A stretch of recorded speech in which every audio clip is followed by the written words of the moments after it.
Welcome back to The Explainer. Today we are digging into a fascinating story from ancient scripture, literally. It's about a massive army on the brink of disaster and a command from God that honestly sounds a little bit crazy. So let me ask you, what happens when you get 3 kings, a giant army, and you march them straight into the desert, only to completely run out of water? Well, that's the exact crisis we're jumping into today from 2 Kings chapter 3. It's a story of high-stakes military gambles and an absolutely incredible test of faith. All right, so our story kicks off with some major political drama. You see, the nation of Moab, which had been paying tribute to Israel, has rebelled. And Israel's new king, well, he feels like he's got to do something about it. Now, to really get what's happening, we got to understand the political map of the time. The kingdom has been split for a while now. You've got Israel in the north, Judah in the south. And when Moab rebels, Israel's new king, Jehoram, decides it's time to go to war. So, in verse 6, we see King Jehoram get the ball rolling.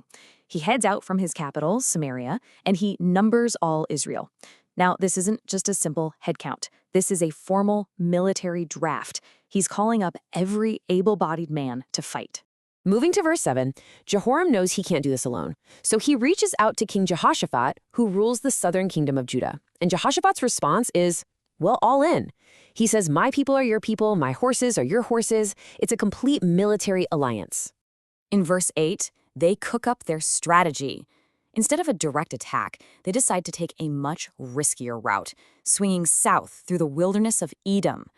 The idea was to hit Moab with a surprise attack from a direction they'd never expect. And it meant they could pick up a third army from Edom, which was under Judah's control. So the plan is set. The three-king coalition, that's Israel, Judah, and Edom, marches out. They're feeling pretty good about their clever strategy. But their plan is about to hit a massive, life-threatening wall. 7. According to verse 9, that's how many days they march through this harsh, dry desert. And then disaster strikes. There is no water. For anyone, not for the thousands of soldiers, not for their animals. The entire campaign is about to die of thirst. And this is where things get really interesting. Look at the stark contrast in leadership here in verses 10 and 11. King Jehoram of Israel, he just completely falls apart. He sees it as a divine trap, moaning, alas, the Lord has called us all out here to die. But King Jehoshaphat has a totally different reaction. He asks, isn't there a prophet of the Lord around here we can talk to? One king sees certain doom. The other looks for a divine solution. So Jehoshaphat's question of faith completely changes things. It leads them right to the prophet Elijah. But this meeting isn't exactly going to be a warm and fuzzy one. They're about to get a serious reality check. You know, it's cool how they identify him in verse 11. A servant says Elisha is the one who poured water on the hands of Elijah. Now, that might just sound like he was a servant, but no, that phrase was a huge deal. It meant he was Elijah's chosen apprentice, his legitimate successor. It was his credential. And Jehoshaphat gets it immediately. In verse 12, he hears that and says, yep, that's our guy. The word of the Lord is with him. And then get this, in a huge show of humility, all three of these powerful kings go down to meet the prophet. They don't summon him to their tent, they go to him. Wow. Okay, so Elisha does not pull any punches. His very first words right there in verse 13 are a blistering rebuke aimed right at King Jehoram. He basically says, what do you want with me? You've got your own prophets. Go ask the phonies your father and mother worshipped. He's calling out the king's hypocrisy for only running to God when his life is on the line. And this is the absolute kicker, right here in verse 14. Elisha makes it crystal clear. He says, if it were not for the presence of Jehoshaphat, king of Judah, I would not look at you or see you. The entire army, 2 entire kingdoms, are about to be saved because of the faithfulness of just one man. Okay, so after laying down the law, Elisha is ready to get a word from God. And what comes next? Well, it might just be one of the strangest military orders you will ever hear. Verse 15 gives us this really cool peek behind the curtain. Elisha calls for a musician. See, the music wasn't for entertainment. It was to calm the spirit and prepare the heart to receive a word from God. And as the music plays, the text says the hand of the Lord comes on him and he begins to prophesy. So here it is, God's command in verses 16 and 17. Thus saith the Lord, make this valley full of ditches. Okay, strange, but maybe doable. And then he drops the bombshell. You won't see any wind, you won't see any rain, yet that valley will be filled with water. I mean, just think about that for a second. This is the absolute heart of the test.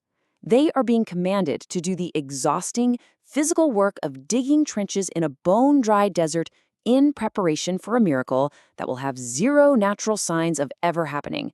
It's a pure act of faith. So the army is at a crossroads. What do you do? Do you obey this seemingly illogical, frankly absurd order from a prophet who just finished yelling at your king? Or do you just lie down and give in to despair? In verse 18, God kind of zooms out and gives them some perspective.